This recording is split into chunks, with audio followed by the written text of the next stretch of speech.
Roque Sáenz Peña, ¿de dónde sale esa denominación de Roque Sáenz Peña, el presidente argentino que forjó la democracia moderna? Es un agregado, una bajada de título. El título es Roque, es un título intimista, porque se trata de una biografía y me interesa tomarlo como él era, es decir, como una persona con sus afectos, con sus emociones, sus ideales. Pero al agregar en el subtítulo el presidente que forjó la democracia moderna, tenemos presente que la ley electoral del voto universal masculino, secreto y obligatorio, fue la gran acción política de una presidencia que en otros aspectos se frustró por la enfermedad de Roque y porque Pero, el título del libro es Roque, es un título intimista que busca darle el carácter realmente de biografía, donde importa la persona integral con sus emociones, sus sentimientos, sus afectos, sus ideales políticos también. Y la bajada del título, Sáenz Peña, el presidente que forjó la democracia moderna, es alusiva al hecho político más importante de la presidencia, que fue entre 1910 y 1914, que se frustró en parte por la prematura muerte del presidente y la enfermedad que lo apartó del gobierno, pero que dejó al país, dejó como legado algo enorme, que es la ley electoral que limpió mediante el voto secreto, universal masculino, obligatorio, mediante el registro de los ciudadanos por el padrón militar, limpió aquellos comicios que se habían vuelto cada vez más sucios, cada vez más donde el voto comprado era lo que primaba, y que realmente la representación política quedaba totalmente distorsionada en todo el país. Sáenz Peña, desde hacía muchísimos años, tenía la idea y el proyecto con su grupo de amigos. En los últimos años lo había acompañado mucho Pellegrini en esto, pero él estaba en esta lucha desde fines de la década de 1880 y finalmente se dieron las circunstancias y él pudo dar este paso hacia adelante que afortunadamente, hay que reconocer, su vicepresidente, Victorino de la Plaza, aunque no simpatizaba con la ley, ayudó a cumplir contra las expectativas de los ultraconservadores que consideraban que muerto Sáenz Peña la ley no tendría efecto. ahora, vos hablaste el otro día en la charla del Club del Progreso del padre de Roque Sáenz Peña, que primero llega él a la presidencia, ¿no es cierto? Sí, es un caso interesante y único en la historia del país, las presidencias argentinas, por lo cual el padre y el hijo fueron presidentes en distintas etapas. Don Luis Sáenz Peña entre 1892 y 1895 y Roque de 1910 a 1914. ¿Cuál es lo interesante además del conflicto familiar y humano que se presentó en la primera candidatura de don Luis Sáenz Peña? Es que el candidato de modernista, el candidato para renovar el país era Roque, que tenía entonces 40 años y que reunía un grupo de amigos muy brillantes, pensemos en Miguel Cané, pensemos en Lucio Vicente López, en Indalecio Gómez y en tantos otros que lo acompañaron en este proyecto y otros que lo hicieron más por razones políticas no muy altruistas. Pero lo cierto es que Roque representaba una renovación y que alarmados quienes habían hecho el pacto para salir adelante después del 90, que eran el general Roca, expresidente y aspirante a la presidencia, y Mitre, también expresidente y también aspirante a la presidencia, al ver que venía esta candidatura modernista y renovadora, ¿qué hicieron? Le ofrecieron la candidatura por el Partido Nacional, que era el partido oficial, digamos, a don Luis Sáenz Peña. Jurista, un hombre muy serio, muy honesto, muy correcto, pero sin la capacidad política de su hijo y que además llegaba a la presidencia por un pacto entre dos personas que tenían sus propios partidos y que lo iban a dejar solo, como finalmente ocurrió. ¿Quién lo apoyó en esa circunstancia? Lo apoyó su hijo. Es decir, también una historia de la relación familiar padre-hijo, que ya había tenido otras alternativas antes, y que es interesante, es un poco siglo XIX, hoy sería distinto. Un padre que hace que el hijo renuncie para quedarse él, sería muy mal visto. Entonces no, había una jerarquía de generaciones. Cuando asume Roque Sáenz Peña, ¿Luis se había muerto, el padre? Sí, la relación y estos problemas políticos no incidieron para nada en la relación familiar. Como ya te dije, Roque ayudó a su padre durante la presidencia cuanto pudo, y cuando no pudo se retiró al campo para no aparecer como intrigando detrás del poder. El don Luis Sáenz Peña falleció en 1907, con 80 y tantos años largos cumplidos, y su hijo no tuvo la suerte de esa larga vida, porque murió a los 63 años. Y cuando llegó a la presidencia ya tenía sus fuerzas disminuidas. Digamos que uno de los detonantes para la ley electoral de Roque Sáenz Peña sería la gran inmigración que recibe la Argentina, ¿puede ser? Una de las motivaciones, quizás la principal, es integrar al inmigrante, volviéndolo ciudadano y dándole el atractivo de la ciudadanía. Esto fue lo que Roque observó en un discurso en el Club del Progreso en 1902, donde dijo: tenemos que tener un gran proyecto nacional. Ese proyecto tiene que ser integrar al inmigrante, integrar al extranjero. Y no podemos ofrecerle una ciudadanía corta, una ciudadanía degradada por el sistema electoral, sino que tenemos que hacerlo mediante el voto. Porque, ¿qué pasaba? El viejo criollo, el viejo patricio, el que había estado siempre en el país, mal que mal se sentía identificado. Claro. Aunque no pudiera votar, pero se sentía argentino. En cambio, los extranjeros que venían en cantidades impresionantes, la Argentina proporcionalmente es el país de América que recibió más cantidad de inmigrantes en un corto lapso. De modo que esto era un tema que realmente los preocupaba. Además, con los inmigrantes venía también la agitación social, los agitadores anarquistas, el nuevo pensamiento socialista.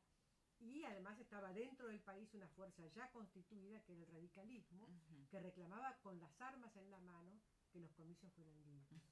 Y Sáenz Peña había sido compañero de los fundadores del radicalismo. Había estado en su primera afiliación, fue con el Partido Autonomista, en el sector que lideraba nada menos que Leandro Alem, que había sido preceptor suyo y a quien siguió desde muy joven. Luego se apartó por esa diferencia. Nunca aceptaba la revolución como solución, Roque, y los radicales sí. Y con Hipólito había sido también compañero en el Partido Autonomista y habían estado prácticamente juntos en la legislatura de Buenos Aires. Luego nunca dejaron de verse. Cuando Alem se suicidó, eligió que lo llevara el cochero en el coche donde se iba a pegar el tiro, ir al Club del Progreso, y ahí lo encontró Roque. Y con Irigoyen tuvo esas famosas conversaciones, cuando ya electo presidente del modo canónico, del modo oficialista con que fue electo Sáenz Peña, sin ninguna disidencia, llega al país, porque la elección ha estado en la Argentina durante las elecciones, pero no en el momento en que el colegio electoral lo elige, porque él era diplomático en Roma. Vuelve al país, se encuentra la situación muy tensa con los radicales, y se dialoga en dos oportunidades con Hipólito antes de asumir, y se compromete como caballero, porque él no puede asumir la responsabilidad de que la ley se va a aprobar, porque la ley depende del Congreso. O sea que él la tuvo que impulsar en el Congreso y defender.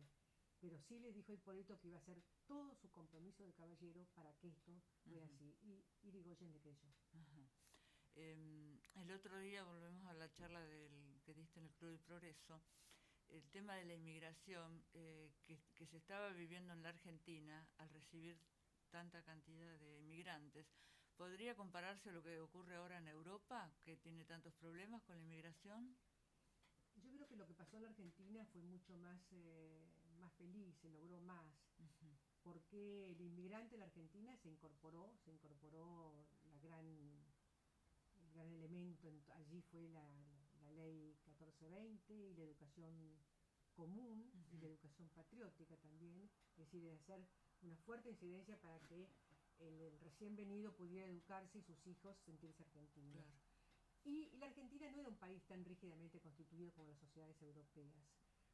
Y aunque la gente que venía masivamente, sobre todo en 1900, eran personas humildes, la mayoría analfabetos, que venían de las regiones agrícolas más pobres, de España, de Italia, del Mediterráneo oriental, no había tanta diferencia como hay entre los inmigrantes subsaharianos, los inmigrantes del África negra. Quizás se parezca más a la inmigración que viene desde la Europa, la llamada Europa Oriental, ¿no es cierto?, de Rumania, de Bulgaria, que también es rechazada.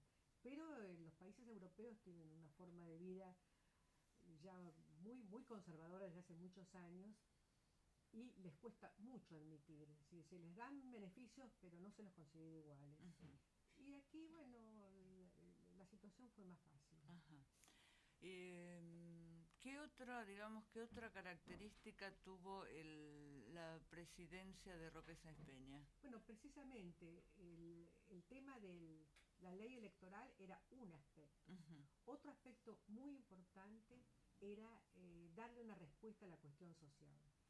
En la Argentina, sobre todo en la primera década del siglo XX, hubo un enorme reclamo obrero, manifestaciones continuas, huelgas, represiones sangrientas, y hubo también intentos, el intento del gobierno del presidente Roca de hacer un código de trabajo, encargado Juan Viale Basé en parte, y de crear un departamento de trabajo que se fue creando en esos años.